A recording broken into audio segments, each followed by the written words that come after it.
Hex Talks, a show that explores the world of horror through interviews with filmmakers, actors, writers, and some truly unique individuals. I am your host, Laurie Brewster, and I am a horror filmmaker myself, with 7 feature films under my belt. Together, we're going to learn more about the world of independent film and the incredible influence that horror has had over the lives of some truly fascinating individuals.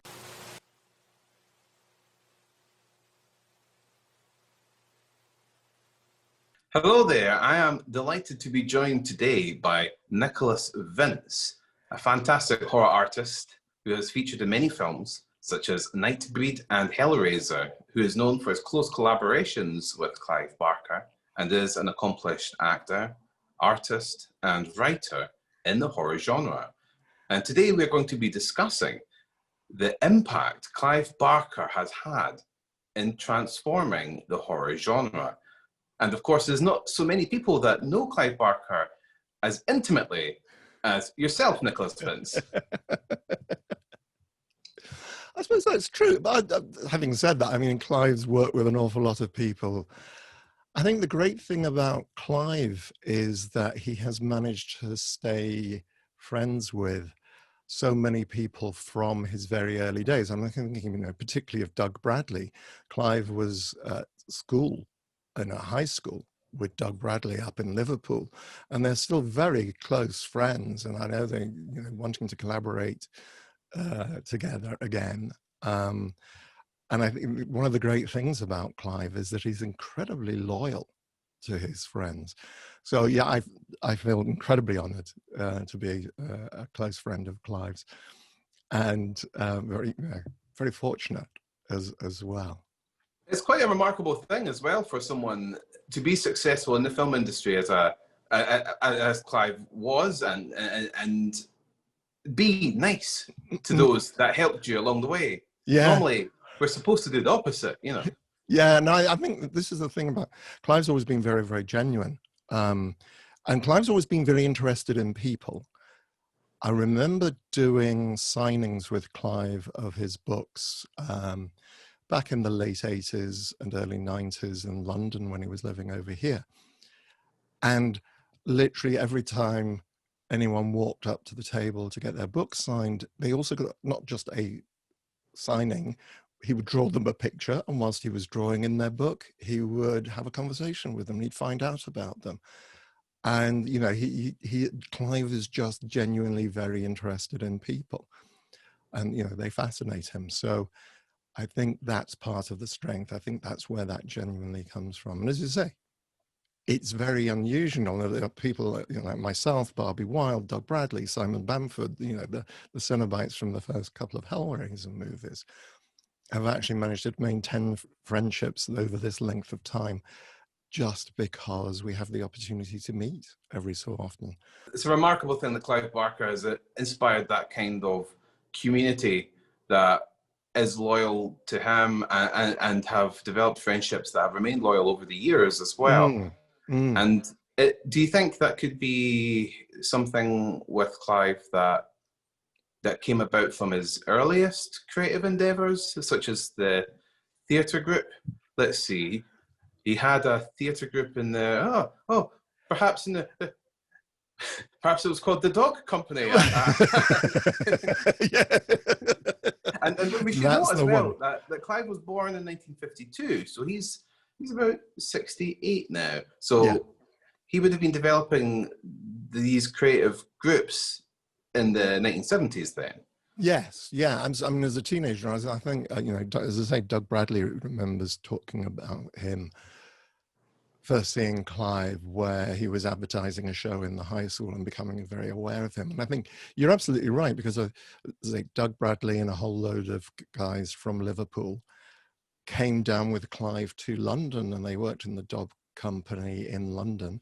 And that's where Simon Bamford, who plays Butterball in the Hellraiser movies, he met Clive after he graduated from drama school and worked with Clive, or actually probably whilst he was at drama school, but joined the Dog Company whilst it was in London and did a few shows with them.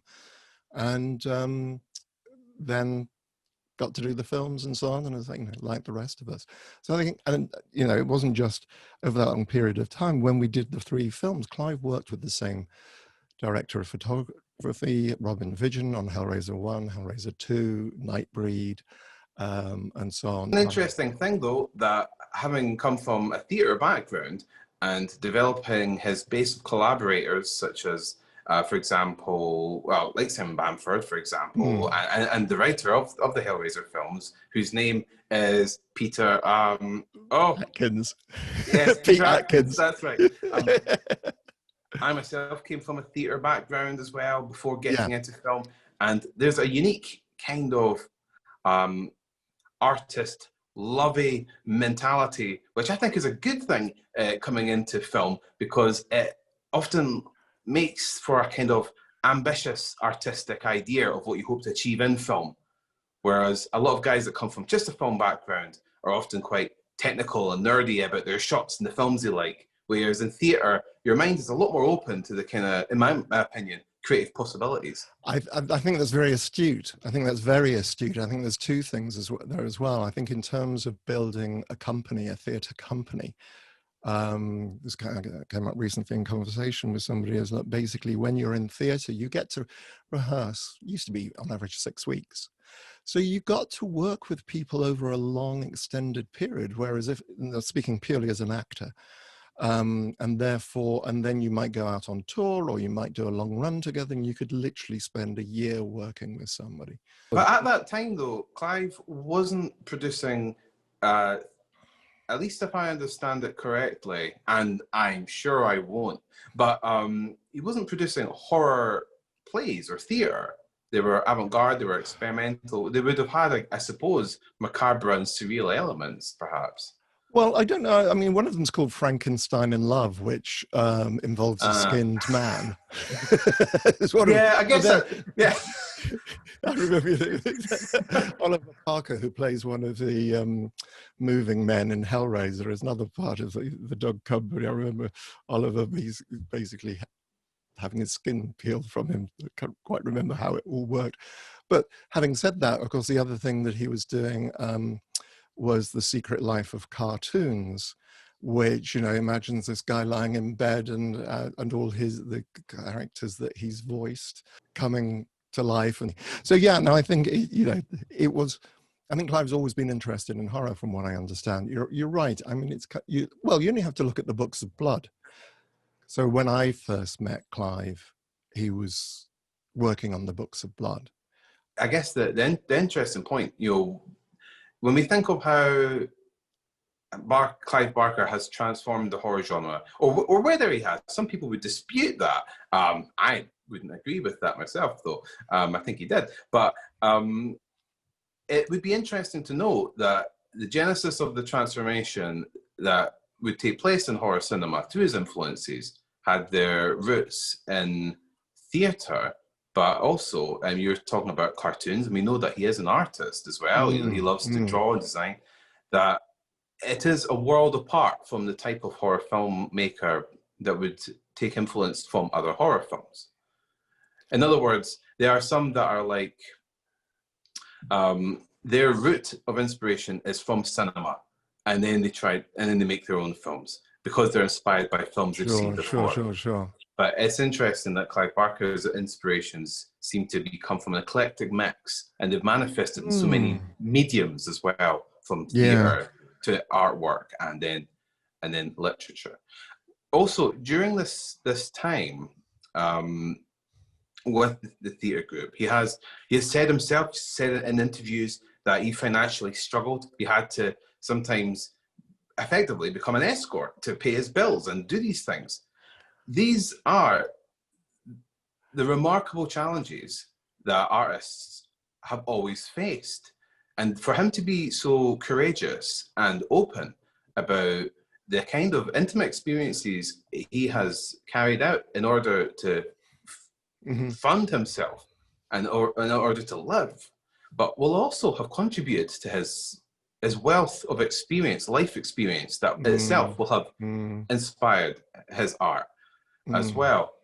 I find that it's all as important, as a singular artistic influence is his unique character, his personality that makes him such a special, interesting artist. Yeah, no, absolutely. And you can see it in his, I think you see all those influences in his, I mean, it's the classic line from Hellraiser, we're demons to some, angels to others, explorers in the further regions of experience.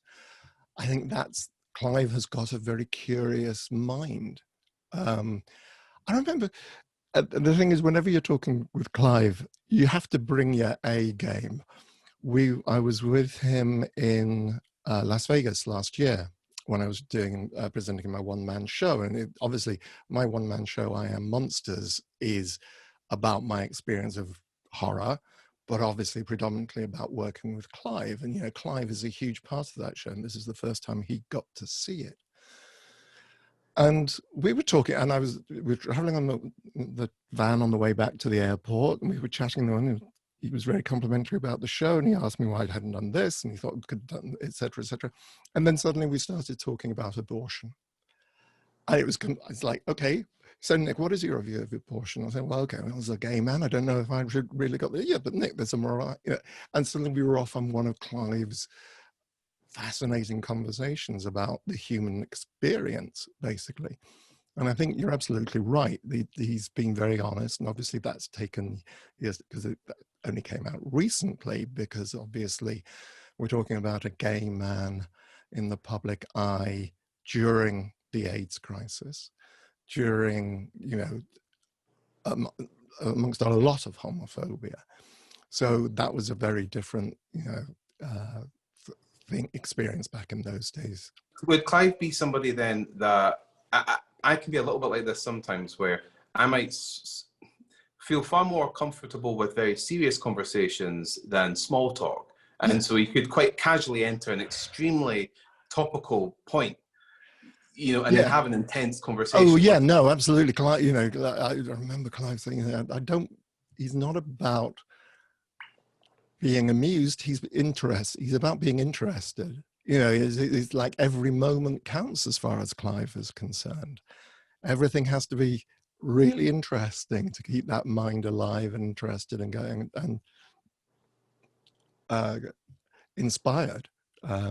So if we take a point then, which is interesting, we have the dog company, we have his theatre projects, which are manifesting this personality, which is interested in experientialism, experiencing all the different flavors that life experience can offer, and at the same time has a very passionate philosophical mind that looks to get to, well, highly topical points of conversation, religion, morality, philosophy, all these kind of things. In some aspects, he's led life experiences that some would consider reprehensible. Though as artists, we're familiar with what that that kind of judgment is. On the other hand, he's achieved these marvelous things. So we're already seeing a group of influences that would make him so unique compared to the horror artist that is like, I liked Evil Dead, so I decided I'm going to make an Evil Dead in 2010. Good art, in my opinion, requires intellectual curiosity, and this is what Clive has in abundance, clearly. Yeah, no, and also, and I think you've alluded to the fact that he's an artist. He's writing, and I think he's always written, as far as I understand. He was obviously writing the plays that he was putting on at school. He wrote on the plays for the dog company. He wrote the books of blood. He illustrated, one of the reasons that Clive and I started hanging out was I was modeling for him for the covers of the UK hardback editions of the books of blood. So, he was doing all these things. And I think that manifests itself in going to galleries, going to theaters, going to shows, going to see films, reading voraciously. I mean, I think it's notorious, possibly the story, some of your viewers may have heard the story, that they managed to find a work print of Nightbreed, this was years ago, tucked behind a whole row of books in Clive's library, because basically the books are too deep on all the bookshelves. You know, and there are art books and so on. Whenever you used to go around, there'd be an art book open, or there'd be a big book, or there's just so much inspiring stuff around him to actually just feed that imagination. From theatre, Clive would start to gain prominence as a writer with the aforementioned Books of Blood. Yeah. At this point, we're probably seeing where Clive Barker started to have an impact on the horror genre with his literature rather than the theatre. The theatre helped make him who he was at the start. So what do you think helped? Because we have the famous Stephen King quote, don't we, that he's seen the future of horror and it's Clive Barker. His writings made an impact on the most prolific horror genre writers of the day for their differences. Yeah. How do you feel about Clive Barker's writing and how it might have impacted or changed the horror genre, if you feel it has at all? I think it's very hard to quantify a statement like that. In my mind, the way that I think the best way I can quantify it is, when somebody says about my writing, oh, it reminds them of the Books of Blood. When I'm talking about my short stories, it reminds, obviously heavily influenced by Clive. And I think, great, that's absolutely right. Of course it is. I remember when I first started writing short stories, the first thing I did was go back to the Books of Blood and read and think, okay, well, how is it done? I'll just read Clive's short stories. The other way I think, the other way I can quantify it is the number of artists, the number of filmmakers I've worked with, like yourself, and saying, you've worked on Hellraiser, you work with Clive, or people I've spoken to, independent filmmakers, who just say, loved Hellraiser, loved Nightbreed. These are the things that got me into watching this, or reading the Books of Blood, or reading Weave World, or Thief of Always, or one of the others. I think it's hard to point to a particular. I think when I was preparing for this, I was thinking, can I think of a film that was directly influenced? There's a science fiction film called Event Horizon, which has been famously being noted as Hellraiser in space. And I think that's a lot to do with the fact that a lot of the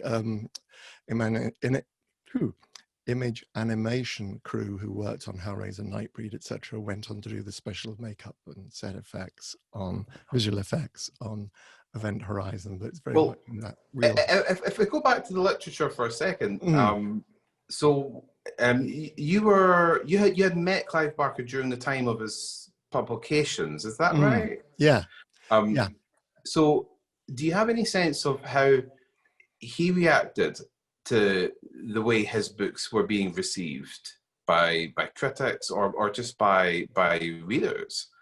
Was he aware of them being perceived as something different and avant-garde, compared to?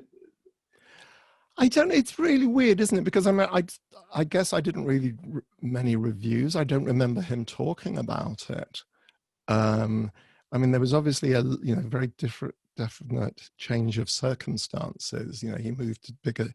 He moved a couple of times during that period to larger properties. I think there was that kind of physical manifestation of it, and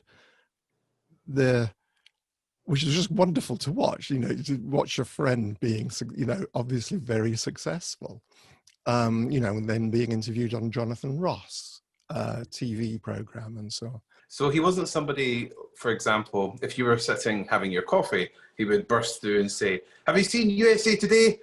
They gave it only 3 stars. The fucks, the stupid fucks." I honestly don't. I never had that kind of thought. I don't remember any conversation. That's what I would be like, Nick. Yeah, I just kind of. It was like, I just think you've got to. The sagest piece of advice I ever learned when I was going to drama school was, you're never as good and you're never as bad as they say you are. And it's this whole you just can't take notice of it. Do you think then that Clive Barker saw himself as at that time when his books gained I mean, he's written so many books, even but when he started to get his initial success, do you think he saw himself as another horror author, like, for example, Stephen King, or even popular writers that like even Dean Koontz and all these kind of people, or did he see himself as a world apart, where it was like, writing is one of my facets, but I'm not a horror writer? Or was he actually quite comfortable with the idea of being a horror writer and being part of the pantheon of popular horror authors? I think Clive has always, I'm struggling to remember the exact word he used at the time, because he's gone on record as saying, I remember, well, funny enough, I was referring to the Jonathan Ross interview a few moments ago where he was promoting Weave World. And I think this was one of the things he and his publishers were very conscious of, was not to pigeonhole Clive just as a horror writer. He's a fantasist.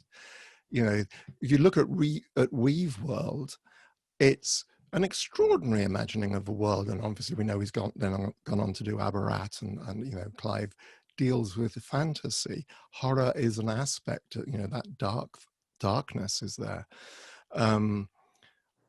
He's also romantic writer, as far as I'm concerned. Cabal, the book on which Nightbreed is based, is a wonderful romantic book. Clive described the film as Gone with the Wind with monsters.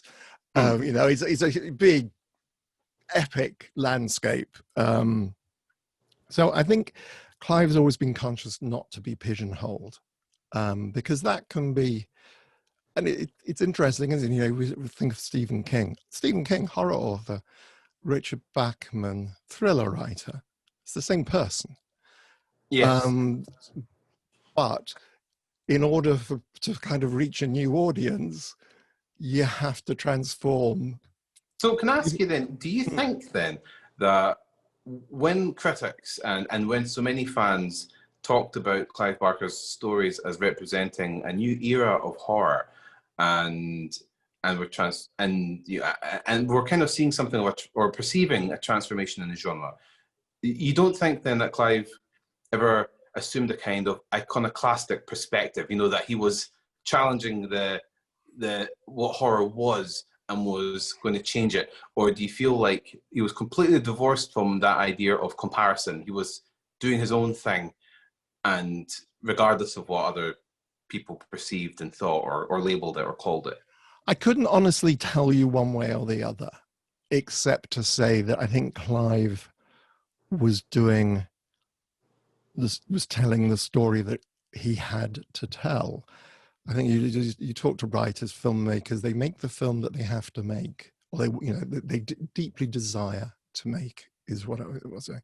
They create the piece of art that if it's a good piece of art, then it's coming right from inside their soul, to use a word. But the impact that we had, looking at the world, it was so totally different to everything that came before. I mean, we're talking about the era of stalk and slash, from America, wonderful films like Nightmare on Elm Street, etc. My classic line about Hellraiser is, no teenagers were harmed during the making of this movie, because it was very... Yeah, but behind the scenes, Nick. Oh yeah, no, absolutely behind the scenes. But, in terms of the, what it was trying, it was actually a film about adults rather than teenagers. It was like, okay, well, the only previous in the horror genre in the UK, in the British, obviously was Hammer. The great film house in those days that we had before that was Hammer. In the States, it was Universal. In the UK, it was Hammer House of Horror. That gothic, campy style, and glorious Technicolor. This was so completely different from that style of stuff. Well, some critics would say, well, I say critics, I mean just film critics or literary critics of the time, commentators. Yeah, that's the word. That's their word. They identified themes that they felt had not been explored before in horror, or at least not to the same extent. And it was there were subjects such as homosexuality, violence, bondage, sadism, masochism. I mean, obviously, Marquis de Sade had explored some of those. just a little. To be fair to him, but that was a few hundred years before, you know. yeah, It exactly. was like, Do you I feel mean, like that was something unique? God, yeah. I mean, it was through the Hellraiser and seeing the costumes, etc. I encountered the world of Skin magazine, Skin 2 magazine, and the rubber and fetishist balls that used to be held in London. Extraordinary events. It's like, I was like, oh wow, I had no idea this world existed. And I remember at the time, Hellraiser appeared in Time Out, but there was also an article in Skin 2 magazine, which was I think it was quarterly in those days, possibly monthly, fetishist, glossy magazine that used to appear on newsstands. Well, you know, interestingly then, if you have horror, like of a type that existed at the time Clive Barker broke out on the scene with his published works, taking inspiration primarily from classic horror. So, for example, if Stephen King took inspiration from H.P. Lovecraft, if the Gothic films of Hammer took inspiration from the Gothic writers, from Edgar Allan Poe to Bram Stoker, then you have Clive Barker, who most would say takes some influence from H.P. Lovecraft, but with a massive difference, which was perhaps the way he managed to implement and integrate all these subcultures that existed at the time that he was obviously interested in, such as, like BDSM and everything like that, and so much more, of course. But those subcultures had not normally been implemented into horror. Maybe, I don't know, maybe because he was younger and intellectually curious, he was like, you know what, I'm going to bring this present world of all this underground stuff that I'm into and bring it into the horror mainstream. It's difficult, isn't it? Because all artists are an expression of their times. You can't exist in the world now. Purely because of the physical limitations. We're seeing an awful lot about COVID and stuff being created in lockdown, which would not have happened before. I was just watching Staged on the BBC the other day with David Tennant and Michael Sheen.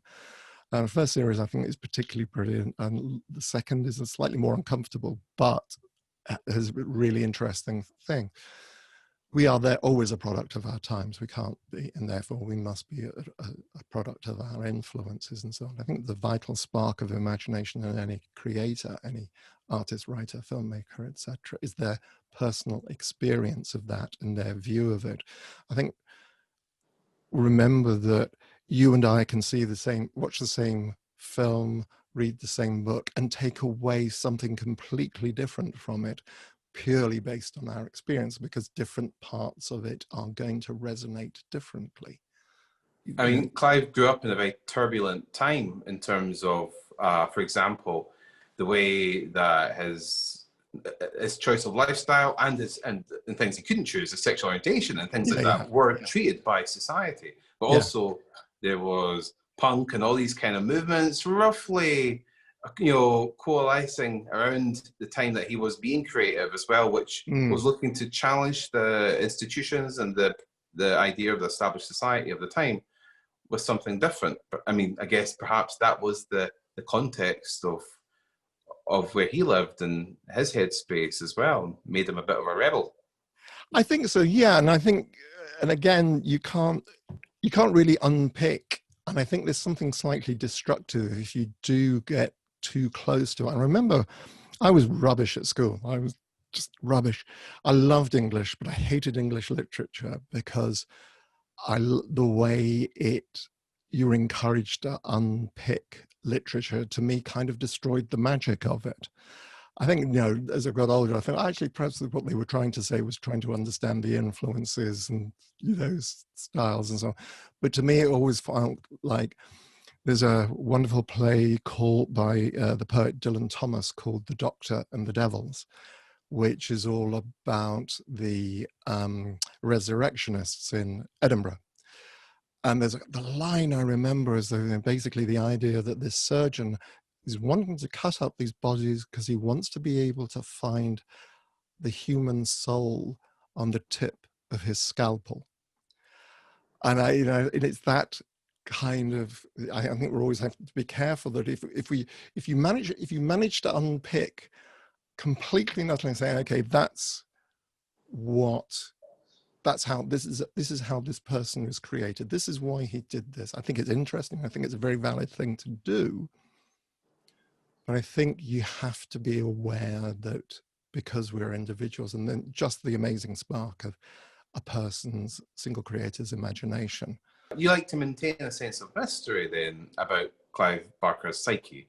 Yeah, I think it's inevitable, and I think it's good that we do that. That we do. Yeah, that we maintain a sense of mystery. If you enjoy like McDonald's chicken nuggets and you knew how they were made, it would just deconstruct the whole pleasure process. It would be gone. Yeah.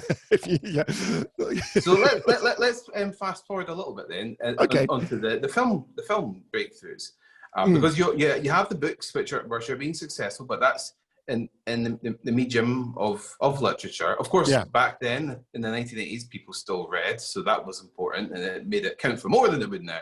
But 1987, Hellraiser comes out, and it is seen as having a massive impact on the horror pop culture. And this is, of course, where we also get to see you debut as the Chatterer, and one of the most memorable Cenobites, and probably one of the most uncomfortable costumes. Just a tad. Although Simon and I reckon we win that race overall together. Yeah. So a lot of commentators have said that Hellraiser did have a quite an immediate transformative impact on the horror genre, and it made films which existed around that time and seemed dated. Many of them, some of them would be those that had the character of Hammer Productions. Hammer was a bit gone by then, of course, and also it was kind of coming around a time when the slasher genre was starting to kind of peak and starting to come down a little bit. Yeah. And some folks at the time weren't sure whether Hellraiser was a slasher or not. They were trying to pigeonhole it within the categories of the pop culture at the time, and struggling to, which of course helped the film to become even greater. Yeah. I think, well, again, this kind of comes back to what we were talking about a little bit earlier on, is that thing about categorization. In order, as human beings, we tend to, if we enjoy a book, we want more of the same, but different. And, it's why in publishing, when 50 Shades of Grey came out with that very iconic cover with the black cover with his massively, suddenly you got a whole load of stuff that was by different authors, but kind of mummy porn, as it was referred to at the time. Because people have enjoyed that and they want more of it, and therefore, okay, well, we better supply that demand. This is why categorization kind of comes, because we know that we tend to move. If you like something, you want more of that kind of thing in the categorization. I think, yes, whether or not it was a direct reaction to everything that was there at the time, but I think I think what we were referring to, we didn't actually state earlier on, is the sexuality that was so clearly, the passion, and also the fact that the main protagonist is the woman. Julia is the film is about Julia. It's not really about the Cenobites. It's not really, it's about Kirsty as well. And it's about, but it's Julia who drives that story forward, played by Claire Higgins. This woman whose obsession leads her to become a murderess, all for the sake of sexuality. Nothing to do with love. It's all to do with passion. She found the most amazing lover, and she wanted her amazing lover back. I don't think she ever saw herself sitting down and having children with Frank. This was all about a woman's passion. And these are not topics that you would have expected in horror films at that time or before. Not within the 20 years anyway, in any big way. No. And until Clive went into that territory, which he did. You're right, with a female protagonist and her own sexual obsessions. It's interesting as well. You describe Clive Barker as a romanticist, I think that's absolutely true from my point of view. He places emotion at the forefront, and that's a good thing. I'm a romanticist myself as an artist. Yeah. So I think it's and one of the reasons I've enjoyed his work. So you've lived through Hellraiser because you made it, and you're also here. You are in 2021 as well. So you've seen the genre, how it evolved from the late 80s to this point. Do you feel, looking back, that Clive Barker did help to transform the horror genre with Hellraiser, or do you feel like that has been overplayed by nostalgic commentators? It's difficult to, as I say, it's very hard to quantify. I think, you know, it's hugely popular, and therefore it has touched a huge number of people. And, you know, I have a great joy of meeting every so often, you know, Hellraiser enthusiasts. Therefore, I think, you know, coming back to the point about more of the same, therefore, having found that and answered that taste, I think people will therefore look for more. But I think what Hellraiser speaks to, and what Nightbreed particularly speaks to, is the sexual transgressive. I think that's a key part of, you know, human psyche. Sexuality as a main creative and driving force. Why did it have such an impact? So somebody's saying that it may have a lot to do with the fact that the VHS came into being in the 1980s and became popular in the end. So what that meant was, up until that point, in terms of watching Universal horror films, for example, in America, they were shown as daytime kids' entertainment. In the UK, we definitely didn't have that kind of thing going on. Horror was horror, and it was for adults, etc. But in America, that was kids' daytime TV was Universal horror films and Corman, etc. But in the 80s, you got the VHS, and that meant that you could actually take films home with you, and you could watch them at your leisure. You didn't have to wait for it to be screened at the cinema. You didn't have to wait for it to come onto TV, and if you missed it on TV, it was gone. Therefore, it became more and more, you know, all these, going to the video store, picking something off the shelf, taking it home.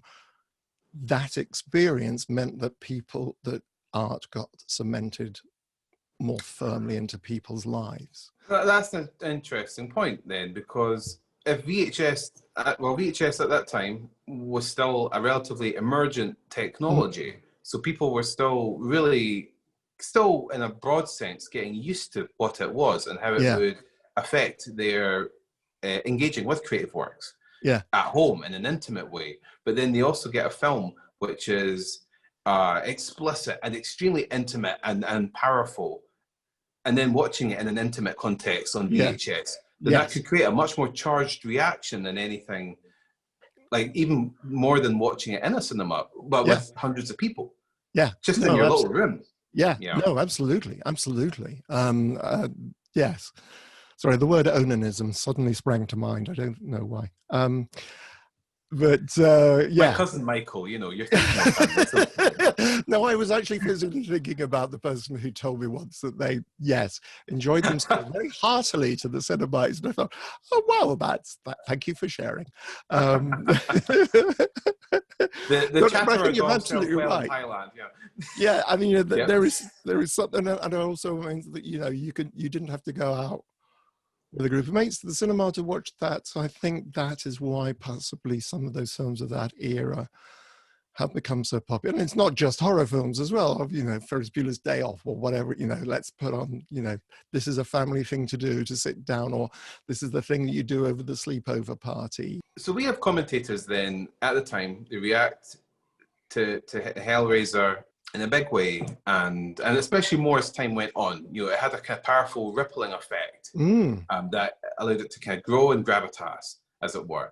But then, you know, this also comes with a level of expectation, an unfair expectation on Clive as well, because not only does he have to meet this expectation, but he has to meet this perception of his work that might not be entirely accurate to the type of art he wants to make or his objectives.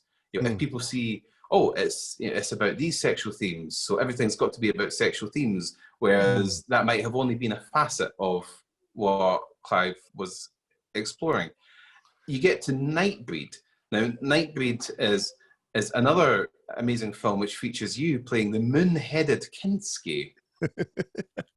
Is there a reason that Clive Barker always cast you, Nicholas, in his most sexually transgressive films?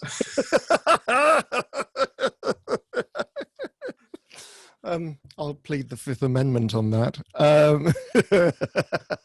So, Nightbreed was the film that it did suffer difficulties from studio intervention, and it would represent what felt like something that drove Clive Barker away from directing for a while and from just working with film as a medium for a little while at least.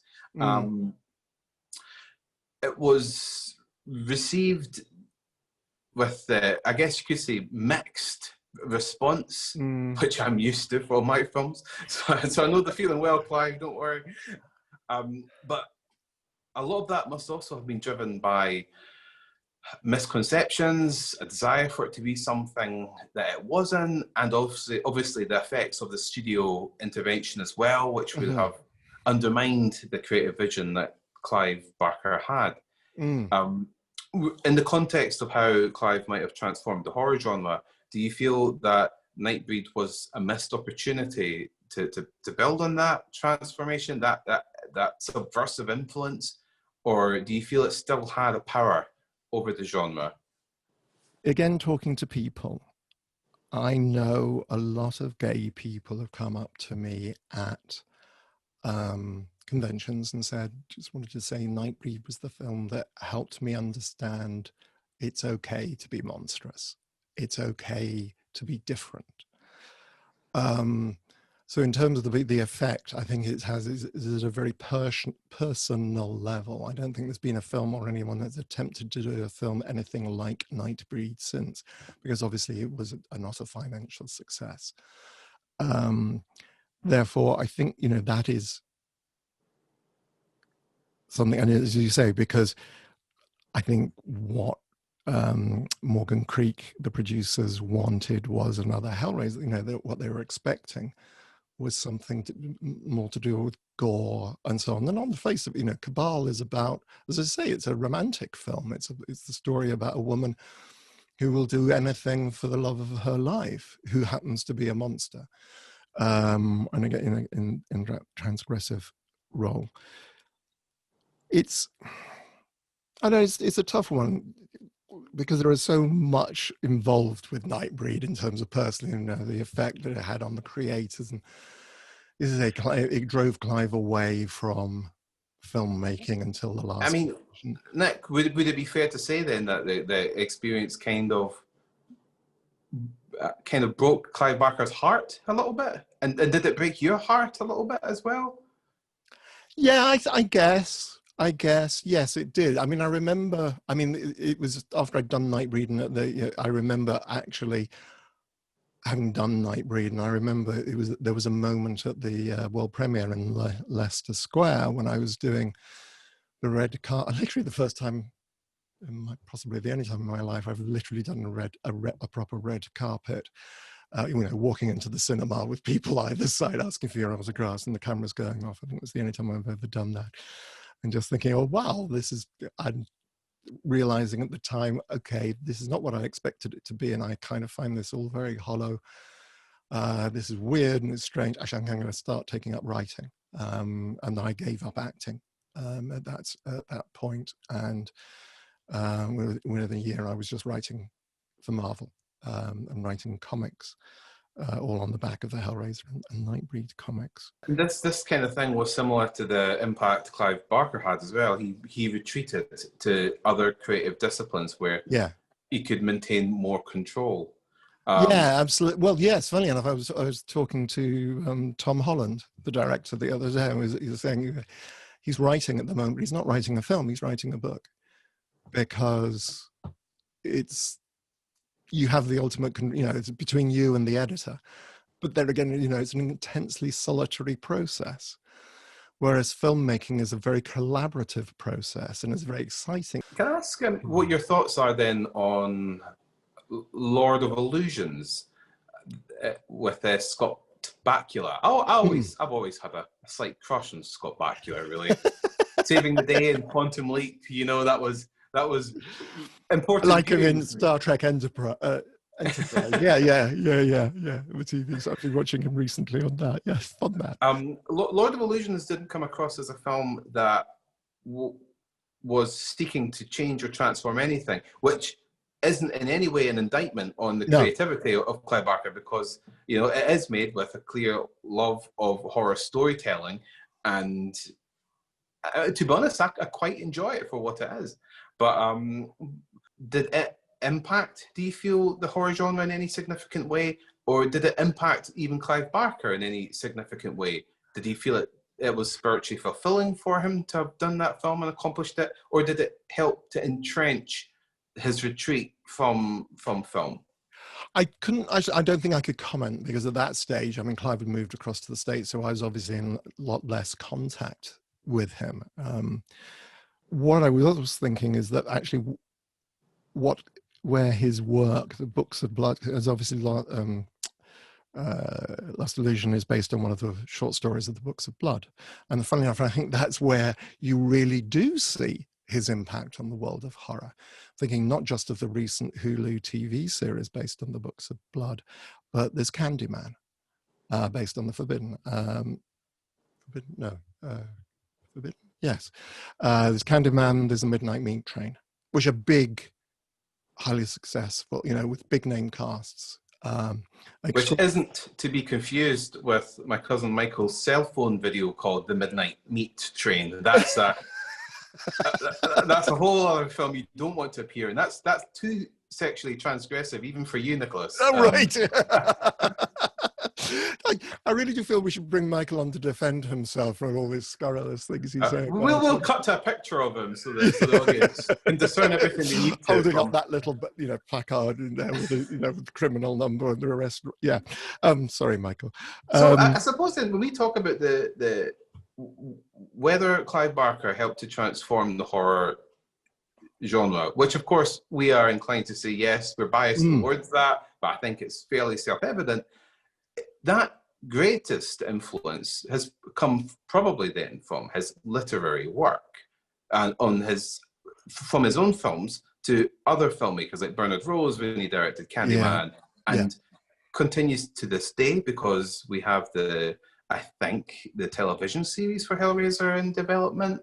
I believe so. Who knows what's happening? I mean, basically, because of the pandemic, everything is on hold. My understanding is there are still plans to do that. But I think the other point is worth making as well is that, having said, okay, it was 30 odd years ago, and this event is not like all the fans that I meet at conventions or hear from on Facebook or whatever are all my generation. They're not. I've met people, I think the youngest fan I ever met was an 8-year-old boy. But, you know, and it was like, you know, you meet generations of families who, because of course that's how things get passed on, is that basically people will watch Hellraiser because they sat down with their parents or their aunt or uncle or a babysitter, or, you know, somebody from a generation who's already aware of things and wanting to pass on the art that they've enjoyed. So I think in that sense as well, I think Hellraiser, touch wood, long may it continue, will still have an influence apart from the impact that it had back when it was actually released and later. What I like about Clive Barker's work as an author and as a film director, it's just the sheer amount of energy and ambition, especially on those first films like Nightbreed and Hellraiser, and in his literary work. So Nicholas, so Nicholas Vince, you're, as I said at the beginning, an accomplished artist in your own right.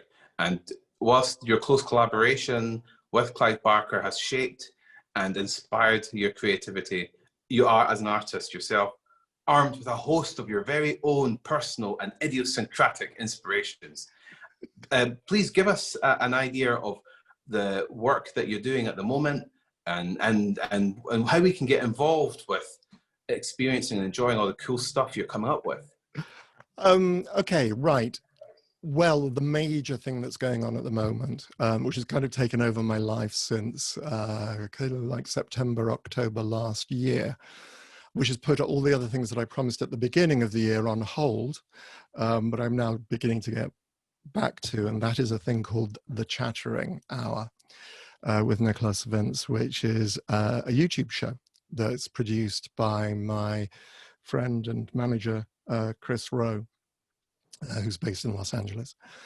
And so I've been having great joy. I was mentioned the fact I was talking to Tom Holland, the creator of Child's Play and Fright Night, the other day. So I've spent most of the last few months talking to some amazingly cool people, talking about really their very early influences. I was talking to Chris Sarandon, which we published just on Christmas Eve, about his talking about being an outsider and so on, and how he got the part in Fright Night, but also the part in Dog Day Afternoon. Now Chris is a wonderful straight guy. I've always loved Chris Sarandon, from the Sentinel to Fright Night to everything. Absolutely amazing and a very inspiring man, and who's currently working on his autobiography, and I can't wait to read that because he's a fascinating man. So I think I've been in this very fortunate position to, during this horrible time, get to chat with people who are, like I say, you know, not able to work as much in film. They obviously, let me be very clear here, the people I'm talking to are people with 40-year, very established careers. People like Courtney Gaines from Children of the Corn, Malcolm McDowell, and so on. So not like the amateurs I'm talking to on my show, unfortunately. But you know, no, I'm purely comparing them to me. I mean, you know, it's just like these guys are absolutely and they've been so sweet. And it's kind of like chatting to me as if they're just talking to another colleague, and I'm thinking, saying, Nick, you know about this audition. I said, yeah, I do, but kind of like I look at my career and then yours.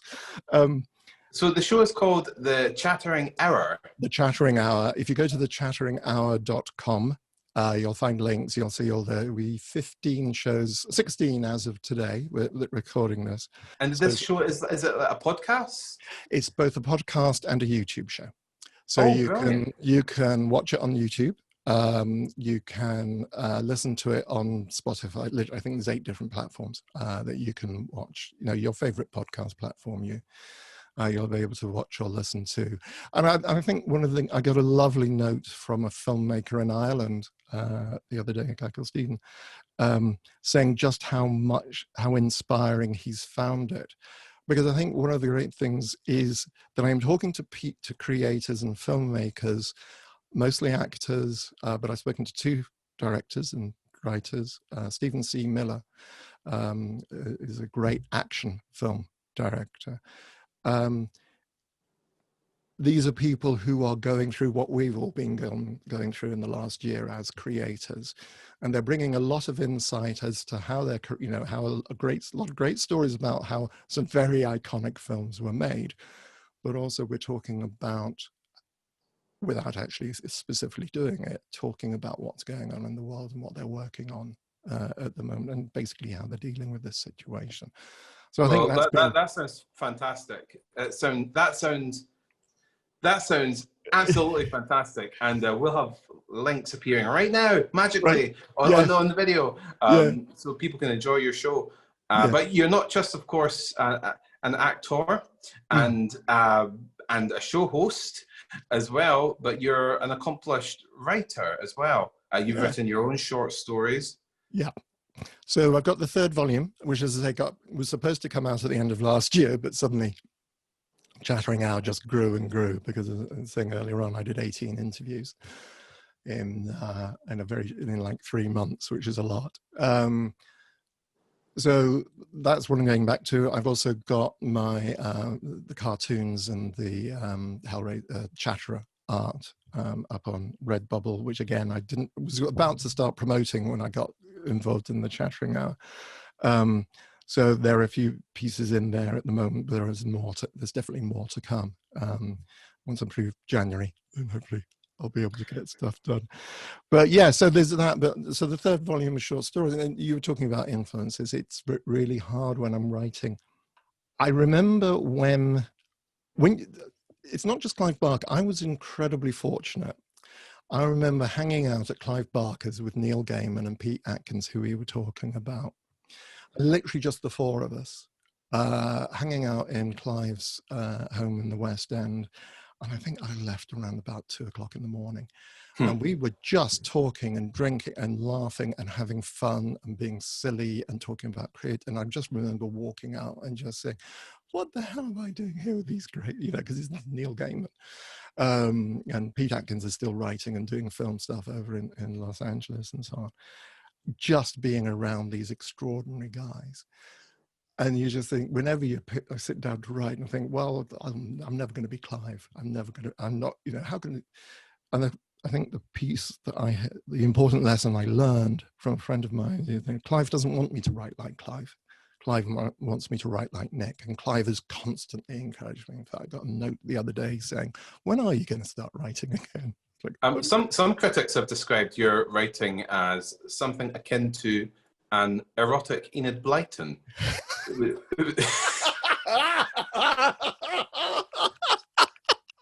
I've not heard of that one before. I have to say, Enid Blyton is anathema to me. I like the erotic Enid Blyton, and the fact that it's actually now I've got a short story in my head that's going on with 5 young people on a picnic, and something really bad is going to happen. And there will be lashings of ginger beer. So Nick, where can folks get a chance to read your short stories? Is there a shop link or? Yeah, I mean, basically, if they want to know, chatteringhour.com, as I've mentioned, is the most recent part. I'm in the process of redoing my website, which is nicholasvince.com. That has got links to the shops.